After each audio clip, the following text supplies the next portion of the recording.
Hey guys, thank you for joining me. Today we're going to get into identity types, which is really interesting. So we're going to start off just quickly with the leader type. So what exactly is the leader? Well, the leader is somebody who has ascended to the apogee in their career. They are right at the top of the pile. They're somebody who has knowledge, skills, and a lot of experience.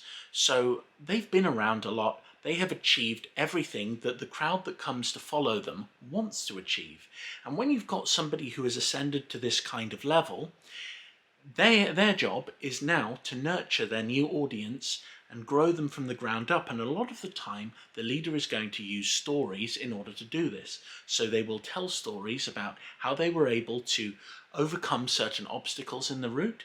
They were able to navigate through complex situations. They will be able to talk about their experiences, their successes and their failures. And when it comes down to it, the leader's knowledge is there at the audience's disposal. Whether or not it's a good personality type to go with, that is entirely up to you. Does it suit your business? Are you a leader in your industry? Are you at the apogee? If you're not, right at the top, the leader isn't necessarily a good one to go with. You might want to pick a different personality type. So keep watching the videos and find out a little bit more about the other ones before deciding you're immediately going to seize the reins and carpe the diem.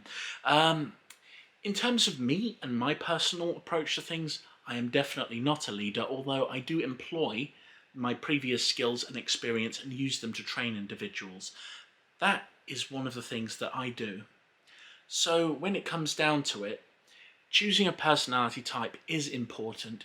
Don't get stuck in and think that one type is necessarily right for you, because if you study and learn a lot about the attractive character and how to portray a good character, you'll want to find something which resonates with your audience, and the leader does lack in a couple of different respects. So for example, because there is such a titanic difference between the leader and the people who follow, because there is that massive distance, it can be very, very hard for people to sort of find themselves on the same level when it comes to thinking. They may think that things are more complicated than they have to be, and sometimes that can create a massive disparity of thought. It can make people feel like they don't particularly like this brand for a reason, or maybe it will make people want to be more like the leader and create more zealous followers. It all depends on how you want to portray your brand.